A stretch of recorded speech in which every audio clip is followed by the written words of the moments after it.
오늘도 이 아침에 기도의 자리로 나오신 성도님들을 환영하고 축복합니다. 오늘 우리에게 주신 하나님의 말씀은 예레미야 15장 1절부터 9절의 말씀입니다. 여호와께서 내게 이르시되 모세와 사무엘이 내 앞에 섰다 할지라도 내 마음은 이 백성을 향할 수 없나니 그들을 내 앞에서 쫓아 내보내라. 그들이 만일 내게 말하기를 우리가 어디로 나아가리요 하거든 너는 그들에게 이르기를 여호와께서 이와 같이 말씀하시니라. 죽을 자는 죽음으로 나아가고 칼을 받는 자는 칼로 나아가고 기근을 당할 자는 기근으로 나아가고 포로될 자는 포로됨으로 나아갈지니라 하셨다 하라. 여호와의 말씀이니라. 내가 그들을 네 가지로 벌하리니 곧 죽이는 칼과 찢는 개와 삼켜 멸하는 공중의 새와 땅의 짐승으로 할 것이며 유다왕 히스기야의 아들 므낫세가 예루살렘에 행한 것으로 말미암아 내가 그들을 세계 여러 민족 가운데에 흩으리라. 예루살렘아 너를 불쌍히 여길 자 누구며 너를 위해 울 자 누구며 돌이켜 내 평안을 물을 자 누구냐. 여호와께서 이르시되 내가 나를 버렸고 내게서 물러갔으므로 내게서 내 손을 펴서 너를 멸하였노니 이는 내가 뜻을 돌이키기에 지쳤음이로다. 내가 그들을 그 땅의 여러 성문에서 키로 까불러 그 자식을 끊어서 내 백성을 멸하였나니 이는 그들이 자기들의 길에서 돌이키지 아니하였음이라. 그들의 과부가 내 앞에서 바다 모래보다 더 많아졌느니라. 내가 대낮에 파멸시킬 자를 그들에게로 데려다가 그들과 청년들의 어미를 쳐서 놀람과 두려움을 그들에게 갑자기 닥치게 하였으며 일곱을 낳은 여인에게는 쇠약하여 기절하게 하며 아직도 대낮에 그의 해가 떨어져서 그에게 수치와 근심을 당하게 하였느니라. 그 남은 자는 그들의 대적의 칼에 붙이리라. 여호와의 말씀이니라. 아멘. 사람들이 자기 스스로를 돌아볼 때 모든 사람이 그런 것은 아니겠지만 대체적으로 스스로를 생각보다 괜찮은 사람으로 생각합니다. 이 정도면 괜찮겠지. 이 정도면 나쁘지 않지라고 스스로를 생각합니다. 그런데 죄에 대한 부분도 그런 것 같습니다. 사람은 자신이 지은 죄에 대해서 생각보다 관대하게 생각할 때가 참 많이 있습니다. 남들이 지은 죄는 날카롭게 우리가 평가하지만 내가 지은 죄에 대해서는 한없이 관대하게 대합니다. 그 정도는 사람의 죄가 처음에는 죄책감을 불러일으킬 수는 있겠지만 이것이 하나하나 죄가 점차 쌓이다가 보면 자기가 지은 죄를 정당화하기까지 이르게 됩니다. 죄를 지을 수밖에 없었다고 스스로를 포장하기 시작하죠. 그리고 거기에서 더 죄가 쌓이면 죄에 대해서 이제는 무감각해지게 됩니다. 죄를 짓는 것을 매우 당연하게 여기는 데까지 나아갈 수 있다는 것이죠. 도무지 회개할 기미가 보이지 않는 유다 백성들을 향하여 하나님의 무서운 심판의 말씀이 계속해서 선포되고 있습니다. 하나님은 거듭해서 예레미야에게 백성을 위하여 기도하지 말라고 하셨습니다. 하나님의 인내가 곧 끝으로 다가왔기 때문입니다. 오늘 말씀 1절에서 하나님께서 이렇게 말씀하십니다. 1절 말씀에 여호와께서 내게 이르시되 모세와 사무엘이 내 앞에 섰다 할지라도 내 마음은 이 백성을 향할 수 없나니 그들을 내 앞에서 쫓아 내보내라. 모세와 사무엘은 구약시대의 위대한 이스라엘의 지도자들이었습니다. 이들이 위대한 지도자인 것은 둘은 완악한 백성들을 대신하여 하나님께 기도로 백성들을 중보했던 이들이기 때문입니다. 모세는 출애굽기 32장 32절에 하나님 앞에 범죄한 이스라엘을 위하여 자신의 목숨을 걸고 하나님께 간구하였습니다.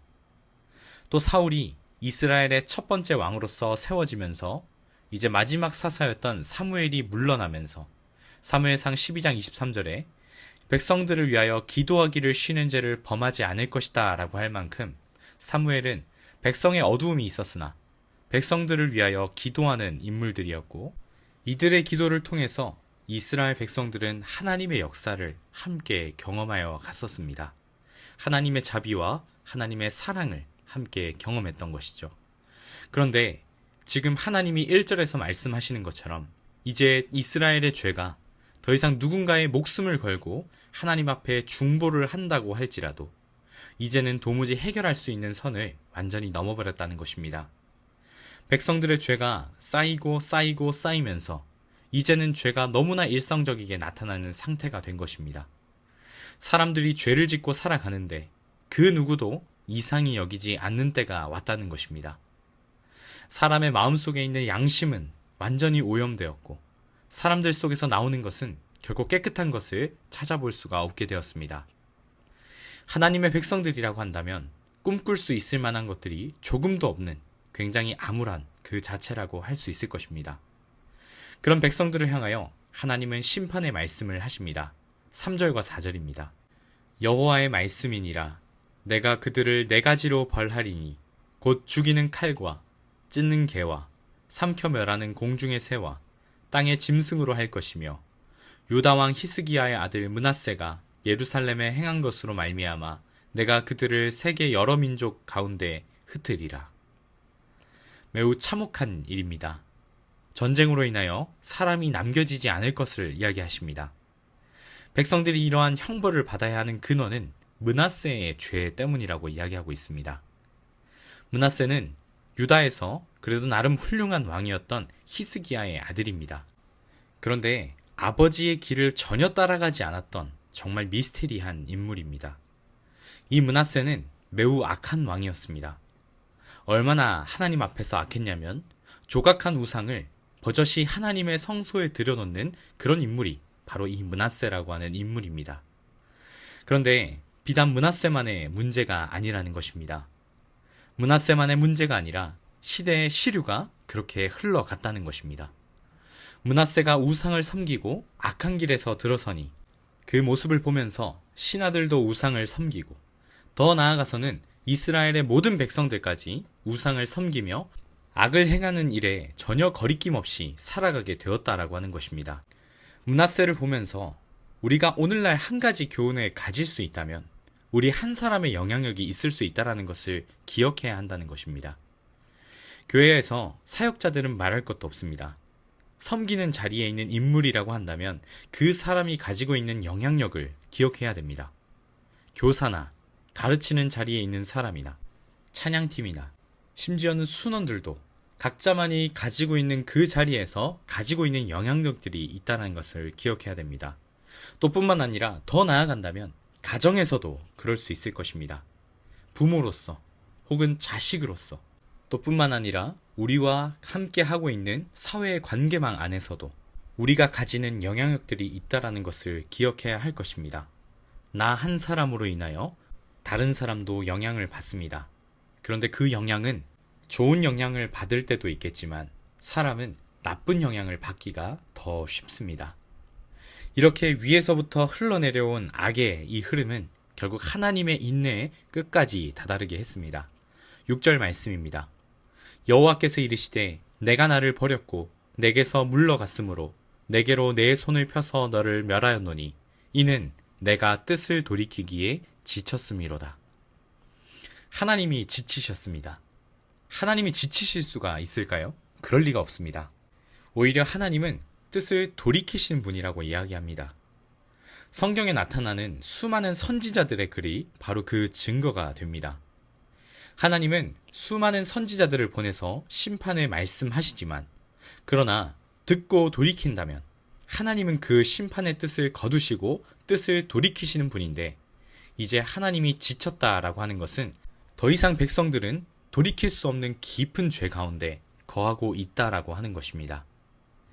돌이킬 수 없이 깊이 죄에 박혀있는 사람에게 필요한 것은 정말 사랑스러운 말, 그들을 회유하는 말, 좋은 말이 될 수도 있겠지만 그 단단히 자리 잡힌 죄를 부수는 은혜가 필요합니다. 죄가 깨어져야 하는 것입니다. 죄와 상처의 문제는 구분되어야 합니다. 죄는 회개해야 하는 것이고 상처는 치유받아야 하는 것입니다. 하나님께서 죄를 회개시키는 과정 가운데 하나님의 마지막 방법은 심판을 통해 자신의 백성들을 돌아오게 하시는 것입니다. 죄 가운데 거하며 이 말씀을 받는 분이 계십니까? 그렇다면 하나님께서 기다리시는 시간입니다. 그때 속히 돌아와야 합니다. 혹은 환난 가운데 하나님이 깨닫게 하시는 죄가 있으십니까? 회개해야 합니다. 그리고 치유를 받아야 하는 것입니다. 이 시간 말씀을 기억하면서 기도하실 때에는 나와 하나님과의 관계가 어느 지점에 있는지를 한번 돌아보시며 기도하시길 바랍니다. 하나님과의 관계가 너무 멀어져 있다면 이 시간 돌아오기를 기다리시는 하나님 앞에 회개하며 나아가도록 합시다. 또 삶에서 나의 영향력이 어떠한가를 한번 생각해 보시기를 바랍니다. 내가 있는 위치에서, 내가 있는 관계에서 므낫세와 같이 악한 영향력을 발휘하는 것은 아닌지 한번 생각해 보시면서 하나님 앞에 기도하며 나아가는 이 시간이 되었으면 좋겠습니다. 또 나라와 민족을 위해서 함께 기도해 주시고 교회를 위해서 기도하실 때에는 예배 초소를 위해서 계속해서 기도해 주시면 감사하겠습니다. 또 마지막으로 각자 가져오신 기도 제목들을 이 시간 하나님의 손에 올려드리며 함께 기도하며 나아가시겠습니다. 함께 기도하겠습니다.